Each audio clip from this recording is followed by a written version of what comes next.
Look, before I get to what happened in the Republican elections last night, I got to get something off my chest. I saw this. It drove me insane. Yesterday, the Squad, the Democrat self-hating rabid nuts, specifically Ilhan Omar, threw a tantrum on the House floor about Palestine and Rashida Tlaib's censure. What is true here is that every single one of them has not acknowledged the fact that Palestinians are dying in the tens of thousands, but will continue to say it is us who are not acknowledging humanity. Rashida will stand strong. Gentlelady's time has expired. The movement will continue for liberation until every single Palestinian has the right to Gentleman live from in Maryland liberty. is recognized. I can recall about 0 times that she has cared this much about Americans and our problems here. When in the history of her entire time in Congress has she ever held up pictures of American children being killed by fentanyl? None? Approximately 0 times. I'll refresh your memory. How many times has she held up a picture of a U.S. military veteran that took his own life because he was put on hold by the VA and couldn't get the help he needed and he deserved? That's also a big fat 0, by the way. How many times has Ilhan Omar and any other radical members of the Squad, Cori Bush, Rashida Tlaib, AOC, any of those people, how many of them have gone on that kind of rant for the almost 700 Americans killed by gangs and thugs in Chicago last year? Another big fat 0. I wish she was this passionate about people in the country that she was elected to represent as she is about people that elected terrorists to represent them. I find this morally repugnant. Oh, you're not supposed to get this mad on TV, Carl. Well, I am.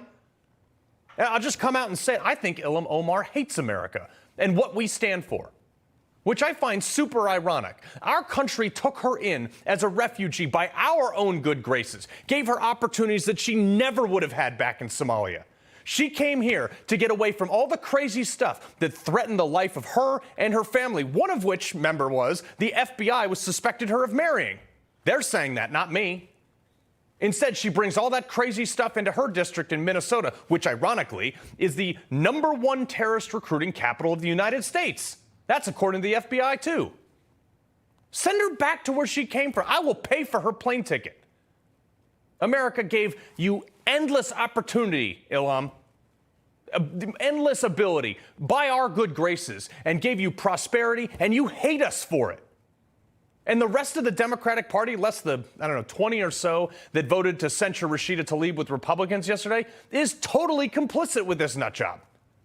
Thank God Rashida Tlaib was censured for supporting the phrase, from the river to the sea, basically calling for the complete elimination of Israel, which is no surprise, given the fact that she also oversees a district that recruits a ton of terrorists, too.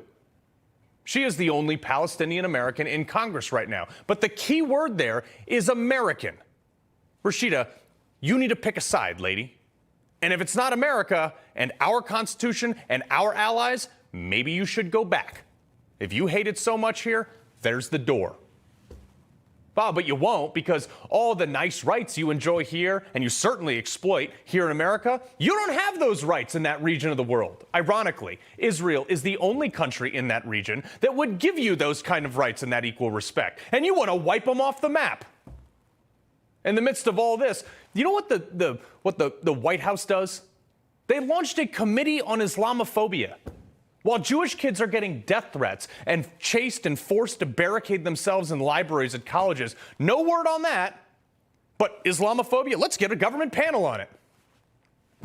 Have you ever thought for just 1 second, just 1 second, that the religion of peace that is now calling for a second day of jihad here in America isn't so peaceful? And maybe people don't actually hate Muslims here in America. We don't. But we are concerned given the current threats on America from the Muslim world. Maybe Ilhan's time would be better spent denouncing terrorists rather than sitting idly by while they flourish in her district. She's a sitting member of the United States Congress with sworn allegiance to support and defend our Constitution, the same oath I took, by the way. And call me crazy, but I doubt she gives a damn about that oath. Not one word from her or the rest of the Squad on the elderly Jewish man who was killed, murdered at a pro-Palestine protest in California. Does that upset you, Ilhan? No, of course not. Why would it? It's only your countryman, an American, but you don't seem to care. I got news for you, Congresswoman. You know why Israel exists? Because they can.